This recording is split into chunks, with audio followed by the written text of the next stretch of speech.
প্রেত চক্র এখানে ভয় ও ভূত দুটোই পাবে। নমস্কার, আমি শুভ। কথা মতো বৃহস্পতিবার ঠিক দুপুর 12:30টার সময় আরও একটা জমজমাট এপিসোড নিয়ে হাজির হয়েছি আমি। আজ প্রেতচক্রের 66 নম্বর এপিসোডে তোমাদের জন্য রয়েছে একটা জিনের ঘটনা। জিন সম্পর্কে তোমরা যারা জানো না, আগের 65 নম্বর এপিসোডটাকে শুনে নিও, সেখানে আমি জিন সম্পর্কে কিছু বর্ণনা দিয়েছি। আজ আমি শোনাবো ইফরিত জিনের ভয়ঙ্কর একটা ঘটনা।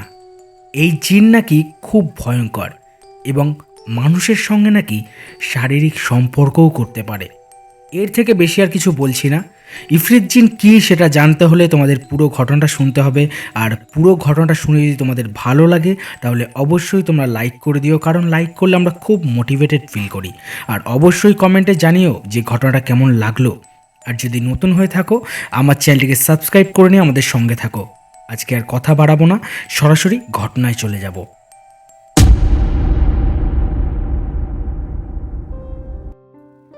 আমার নাম মইদুল হক। আমি বাংলাদেশ থেকে তোমাদের প্রেতচক্রের অনুষ্ঠানটা শুনি, তাই আমি ভাবলাম আমার শোনা একটা ঘটনা আমি তোমাদের সঙ্গে শেয়ার করব। হয়তো এই রকম ঘটনা তোমরা আগে কখনো শোনোনি। ঘটনাটা শুনে তোমাদের ভয় লাগতে বাধ্য। ঘটনাটা আমি যার কাছ থেকে শুনেছিলাম সে একজন সমাজসেবিকা। তিনি একটা চ্যারিটির হয়ে কাজ করত। তিনি আমার দূর সম্পর্কের একজন খালা ছিলেন। তার কাছ থেকে আমি ঘটনাটি শুনেছি, সেটাই লিখতে যাচ্ছি। ঘটনাটা এই রকম। ঘটনাটা 2003 কি 4 সালের দিকে। আমি একদিন কিছু কাজে আমার খালার বাড়িতে গিয়েছিলাম। খালার বাড়িতে যখন গেলাম দেখলাম তিনি বেশ মুখটা গম্ভীর করে বসে আছে। আমি সাধারণভাবে জিজ্ঞাসা করলাম, খালা কি হয়েছে, মুখটা এমন করে আছো কেন? এরপর খালা যে কথাগুলো আমাকে বলল সেটা শুনে আমি হতবাক হয়ে গিয়েছিলাম। খালা একটা সমাজসেবীমূলক কাজের সঙ্গে জড়িত, সেটা আমি আগেই বলেছি। একদিন একটা হসপিটাল থেকে খালাদের চ্যারিটিতে একটা ফোন যায়। একটা মেয়ের লাশকে দাফন করতে হবে। সঙ্গত কারণে সেই হসপিটালের নামটা আমি গোপন রাখছি। তো ফোন যাওয়া মাত্র খালাদের অফিস থেকে কিছু লোকজন গিয়ে সেই মেয়েটার লাশটাকে দাফন করবার জন্য নিয়ে আসে। মেয়েটার বয়স 23 কি 24 বছর। সুশ্রী চেহারা, গলায় ফাঁস দিয়ে আত্মহত্যা করেছে। মেয়েটা এতিম, তাই তার কোনো অভিভাবক লাশটাকে নিতে আসেনি। অনেক এই রকম সেবামূলক সংস্থা আছে যারা নিজেদের খরচে এতিম লাশদেরকে দাফন করে থাকে। তো তারা লাশটাকে নিয়ে আসে। নিয়ে আসার পর লাশটাকে গোসল করানো হয়।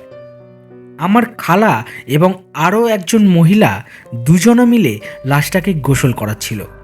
গোসল করানোর সময় তারা দেখে লাশটার বাঁ দিকের গলার কাছে হাড়টা ভাঙা। সাধারণত গলায় দড়ি দিয়ে আত্মহত্যা করার ভিকটিমদের এই রকমই অবস্থা হয়ে থাকে। এছাড়া আর একটা জিনিস খেয়াল করে, যখন গোসল করাচ্ছিল তখন তার গায়ের দিয়ে যে জলটা বেয়ে পড়ছিল সেই জলটার থেকে সুন্দর একটা আতরের গন্ধ বেরাচ্ছিল। তারা বলে এই রকম সুন্দর গন্ধ তারা আগে কখনোই পায়নি। একসময় লাশটাকে গোসল করানো শেষ হয়। তারপর তার জানাজা পড়ে তাকে কবরে নামানো হয়। যখন সবাই তার কবরে মাটি দিতে যাবে তখন তারা শুনতে পায় সেই কবরের ভেতর থেকে হাড় ভাঙার মতন শব্দ ভেসে আসছে। তখন তারা কবরের ওপর থেকে বেতের চাটাই সরিয়ে সবাই যা দেখে তাতে পুরো শরীর হিম হয়ে যায়। দেখে লাশের শরীরে হাত পাগুলো সব উল্টো দিকে ঘোরানো, এমনকি মাথাটা পর্যন্ত। অনেক চেষ্টা করেও সোজা করতে না পারায় অগত্যা ওইভাবেই দাফন করা হয় এবং সবাই বাড়ি চলে যায়।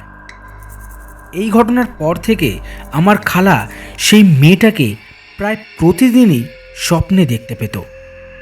তখন আমার খালা মনে মনে ঠিক করে যে সে পুরো ঘটনাটা জানবে। আমার খালা পুলিশের কাছে গিয়ে সেই মেয়েটা যে এতিমখানায় থাকতো সেখানকার ঠিকানা নিয়ে আসে। এবং পরদিন সেই এতিমখানায় যায়। গিয়ে সে মেয়েটার সম্পর্কে কিছু আজব ঘটনা জানতে পারে। ওই ইয়েতিমখানার একজন কর্মী বলে যে মেয়েটার নাম তনিমা। ঘটনাটা শুরু আরও 7 বছর আগে। সেই ব্যক্তি বলে একদিন হঠাৎ তনিমার আচরণের মধ্যে কিছু পরিবর্তন লক্ষ্য করে। যেমন ইয়েতিমখানায় থাকতে হলে সেখানকার কিছু নিয়ম শৃঙ্খলা সবাইকে মানতে হয়। সকালে যখন আজান হয় তখন উঠে সবাইকে নামাজ পড়তে হয়।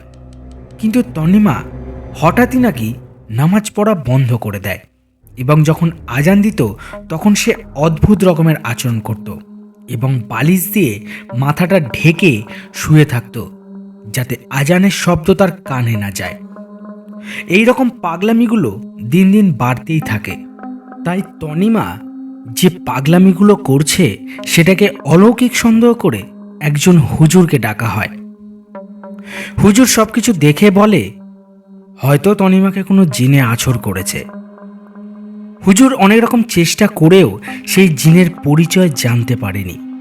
অগত্যা হুজুর ব্যর্থ হয়ে চলে যায়, কিন্তু যাবার আগে বলে যায় যে সে ওই জিনের পরিচয় নিয়েই ফিরবে আর ওই জিনকে তাড়াবে।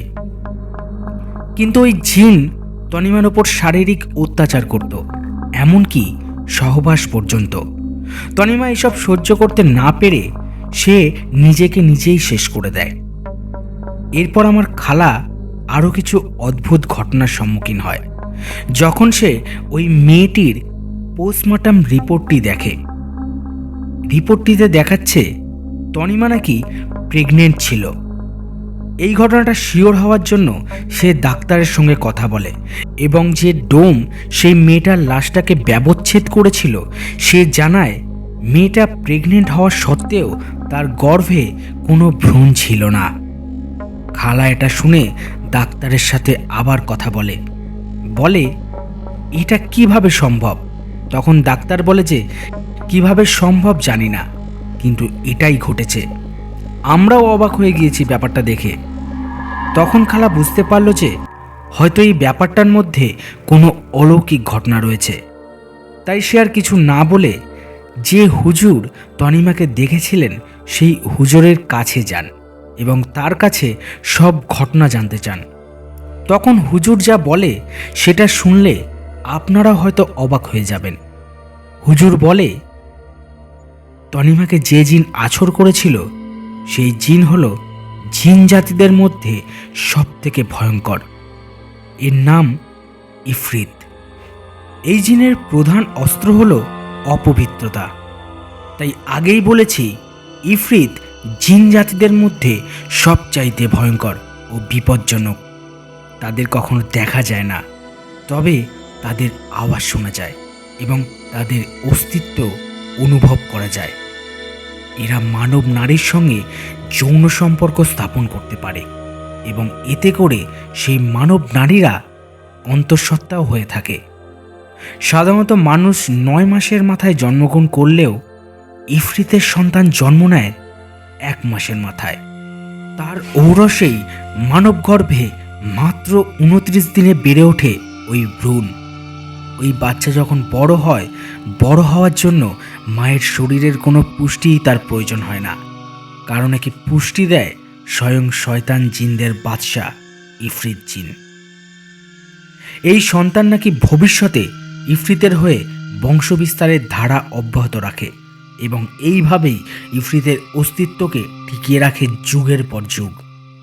এই কথাগুলি বলার পর হুজুর কিছুটা থামে, আবার বলতে শুরু করে, বলে হয়তো তনিমা এই রকমই কিছু বুঝতে পেরেছিল।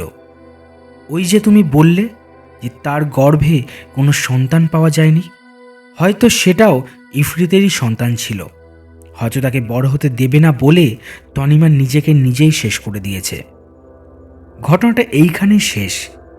এই কথা শোনার পর খালা নিজের বাড়ি চলে আসে এবং সেই দিন তাকে চিন্তিত দেখে আমি জিজ্ঞাসা করলে এই ঘটনাগুলিই আমাকে বলে। সেই ঘটনাই আমি লিখে পাঠালাম তোমার কাছে।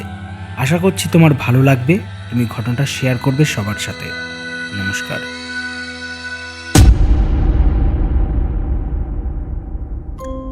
কি ভয় লেগেছে? আশা করছি আজকের এপিসোডে তোমাদের একটু হলেও ভয় দেখাতে পেরেছি। এই রকম ভয়ঙ্কর ঘটনা যদি তোমরা আরও শুনতে চাও তাহলে বেশি বেশি করে লাইক করতে হবে, কমেন্ট করতে হবে। আর তোমরা যারা আমাদের চ্যানেলটিকে নতুন ভিজিট করছো তাদের কাছে একটা রিকোয়েস্ট, আমাদের চ্যানেলটিকে সাবস্ক্রাইব করে আমাদের সঙ্গে থাকবেন। আর পাশে থাকা বেল আইকনটিতে প্রেস করে দেবেন, তাহলে আমরা যখন ঘটনাটা আপলোড করব সরাসরি তোমাদের কাছে সবার প্রথম নোটিফিকেশনটা পৌঁছে যাবে। তোমাদের কাছে যদি এইরকম কোনো সত্যি ভৌতিক ঘটনা থাকে, হতে পারে সেটা তোমার বাবার থেকে শোনা, বা হতে পারে সেটা তোমার মায়ের থেকে শোনা, বা নিজের সঙ্গে ঘটে যাওয়া কোনো ঘটনা, সেটা আমাদের সঙ্গে শেয়ার করতে পারো খুব সহজেই। প্রেতচক্র23@gmail.com মেল করতে পারো বা হোয়াটসঅ্যাপ করতে পারো আমাকে। হোয়াটসঅ্যাপ নাম্বার ডেসক্রিপশন বক্সে দেওয়া আছে, বা তোমরা ভয়েস করেও আমাকে পাঠাতে পারো। সেটা একটা নির্জন জায়গায় বসে বা রাতে রেকর্ডিং করতে পারলে ভালো হয়, সেটাও আমাকে পাঠাতে পারো। আর মনে রাখবে, প্রেতচক্র কোনো কাল্পনিক বা অলৌকিক ঘটনাকে সমর্থন করে না। প্রেতচক্রের কাজ শুধুমাত্র শ্রোতাদের মনোরঞ্জন করা। তাই আশা করবো তোমরা ঘটনা শোনার আনন্দেই আমাদের ঘটনাগুলি শুনবে আর আমাদের সাপোর্ট করে যাবে। পরবর্তী আর একটা নতুন জমজমাট এপিসোড আসছে তোমাদের জন্য, সোমবার আসবে সেটা। আজকের এপিসোড এইখানেই শেষ করছি, দেখা হচ্ছে সোমবার প্রেতচক্রের 67 নম্বর এপিসোডে। তোমরা সবাই ভালো থেকো, সুস্থ থেকো, নমস্কার।